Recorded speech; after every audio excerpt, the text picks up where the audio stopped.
నిర్మల్ జిల్లా కుంటాల గ్రామంలో 30 పడకల ఆసుపత్రిలో నిర్మించాలని కోరుతూ కాంగ్రెస్ పార్టీ నాయకుడు దొనికిని వెంకటేష్ ఆధ్వర్యంలో 3 రోజులుగా రిలే నిరాహార దీక్ష కొనసాగుతుంది. ప్రస్తుతం ఉన్న ఆరోగ్య కేంద్రంలో రూరల్ పథకం కింద 40 లక్షల నిధులతో మరమ్మతులు చేపట్టిన కాంట్రాక్టర్ మధ్యలోనే వదిలిపెట్టడంతో రోగుల చికిత్స ఇబ్బందికరంగా ఉంది. ఒకే గదిలో ఓపీ చూస్తున్న వైద్య సిబ్బంది స్థలం సరిపోక నానా ఇబ్బందులు ప్రజలు పడవలసి వస్తుందని, అయితే ఈ విషయాన్ని ప్రస్తుత ఎమ్మెల్యే రామారావు పటేల్ గారికి ఎన్నిసార్లు విన్నవించినా తాము పట్టించుకోవడం లేదని ఆయన విమర్శిస్తున్నారు. దీంతో వృద్ధులకు సరైన సమయంలో వైద్యం అందక మృతి చెందుతున్నారని ఆయన ఆవేదన వ్యక్తం చేస్తున్నారు. సంబంధిత అధికారులు నాయకులు స్పందించి మండల కేంద్రంలో 30 పడకల ఆసుపత్రి నిర్మించాలని ఆయన కోరారు. లేని పక్షంలో మరో ఉద్యమాన్ని చేపడతానని ఆయన హెచ్చరించారు. ప్రాథమిక వైద్యశాల గత సంవత్సరం నుండి మూసివేయబడ్డది. ఇంతకుముందు ఉన్నటువంటి మాజీ ఎమ్మెల్యే విఠల్ రెడ్డి సార్ గారు దానికి 24 లక్షలు శాంక్షన్ చేసి మరమ్మతుల కొరకు శాంక్షన్ చేయించడం జరిగింది. అదే అప్పటి నుండి ఇప్పటి వరకు దాంట్లో ఎటువంటి పనులు జరగకుండా చాలా ఇబ్బందికరంగా తయారైంది. సంవత్సరం అవుతుంది దాన్ని మూసివేయబడ్డది. ఇట్టి విషయాన్ని ఈ సమస్యను మన స్థానిక ఎమ్మెల్యే రామారావు పటేల్ గారికి జనరల్ బాడీ మీటింగ్లలో వివిధ కార్యక్రమాలలో కూడా ఇవి చెప్పడం జరిగింది. కానీ ఆయన ఇప్పటి వరకు సంవత్సరం నుంచి ఇప్పటి వరకు అక్కడ హాస్పిటల్ను చూసింది లేదు, వచ్చింది లేదు. అసలు దాని మీద నిర్లక్ష్యంతో ఉన్నాడు.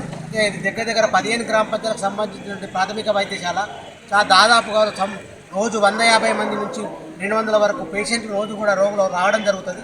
ఇప్పుడు దాని ఒకటే రూమ్లో ఒక చిన్న గదిలో ఇలా ట్రీట్మెంట్ జరుగుతుంది. ఒక ఆర్ఎంపీ డాక్టర్ క్లినిక్ ఎట్లా ఉన్నదో ఆ విధంగా తయారైంది.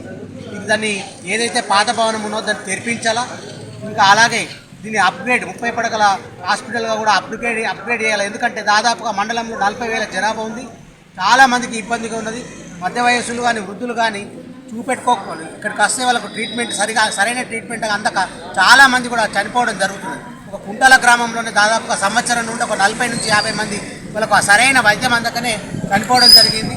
ఇటు విషయం కూడా వైద్యాధికారులకు చెప్పడం జరిగింది. జిల్లా కలెక్టర్ కూడా చెప్పడం జరిగింది. ఇంకొక విషయం ఏంటంటే ఇక్కడ స్థానిక ఎమ్మెల్యే ఉన్నాడు, ఆయన ఉన్నా లేనట్టు అయిపోయింది. ఒక చిన్న విషయం ఇక్కడ కార్యక్రమాలు ఏవైతే గుళ్ళకు తిరుగుతున్నాడు, అలాగే చిన్న కార్యక్రమాలు జరిగితే మండలికి 4 సార్లు వచ్చింది. కానీ హాస్పిటల్కి మాత్రము ఇప్పటి వరకు వచ్చి చూసింది లేదు, చేసింది. హాస్పిటల్ ఎమ్మెల్యే గారు చూసుకోవాల్సినవి వైద్యము విద్య. ఈ వైద్యం విద్య మీద ఇంత నిర్లక్ష్యంగా ఉంటే ఇక ప్రజలకు సేవ ఏ విధంగా చేయగలుగుతారో ఒకసారి ఆలోచించాల్సిన అవసరం ఉన్నది. ఇప్పటికైనా కానీ ఎమ్మెల్యే గారు స్థానిక ఎమ్మెల్యే గారు ఏదైనా కూడా మన ఇక్కడ తాలూకా సమస్యలు అన్నవి ఎమ్మెల్యేకే చెప్తారు. ఎమ్మెల్యేకి మేము ఆల్రెడీ చెప్పినాం కూడా, ఆయన ఒక్కసారి కూడా వచ్చి చూడడం లేదు. కాబట్టి ఇప్పటికైనా ఎమ్మెల్యే గారు స్పందించి ఈ సమస్యను పరిష్కారం చేయాల్సిన అవసరం ఉందని చెప్పేసి కోరుతున్నాం. ఇది పార్టీలకు అతీతంగా చేస్తున్నది. మేము ఇప్పుడే కాదు, ఆ ఊరికి సంబంధించిన అన్ని విషయాలలో కూడా కొందరు ఏం చేస్తున్నారంటే దీన్ని రాజకీయం చేస్తున్నారని చెప్తుంటే కాదు, రాజకీయం కాదు. ఏ ఎమ్మెల్యే ఉన్నా కూడా, ఇంతకుముందు నారాయణ పటేల్ ఎమ్మెల్యే ఉన్నా కూడా, ఇంతకుముందు మన వేణుగోపాల్ సార్ ఉన్నా కూడా, ఇంతకుముందు విఠల్ రెడ్డి సార్ ఉన్న ఎమ్మెల్యే ఉన్నా కూడా మేము ధర్నాలు కానీ నిరాదీక్షలు కానీ శాంతియుత పద్ధతిలో చెప్పినాము. ఇప్పుడు కూడా ఈ ఎమ్మెల్యే పదవికి మేము చేస్తున్నాం తప్ప వ్యక్తిగతంగా మేము ఎవరి మీద పోతలేము. అది కరెక్ట్ కాదు ఎవరు కూడా చెప్పడం. కాబట్టి ఇప్పటికైనా కానీ ఎమ్మెల్యే గారు స్పందించాలి. చిన్న విషయం, అది పెద్ద విషయం కూడా కాదు.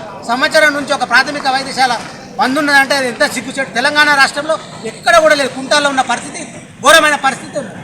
ఇక పాపం డెలివరీ వాళ్ళు నిర్మల్ పైసా పోతున్నారు, బాగా ఇబ్బంది అవుతుంది. కాబట్టి గమనించాలా. ఇప్పటికైనా ప్రభుత్వం కానీ ప్రభుత్వ అధికారులు స్పందించి వెంటనే సమస్యను పరిష్కారం చేయాలి. సమస్యను ఒకవేళ పరిష్కారం చేయాలనుకుంటే ఇంకా కార్యాచరణ మేము ఈ రేపు లేదా ఎల్లుండి కూడా ప్రకటిస్తామని చెప్పేసి కోరుకుంటున్నాం.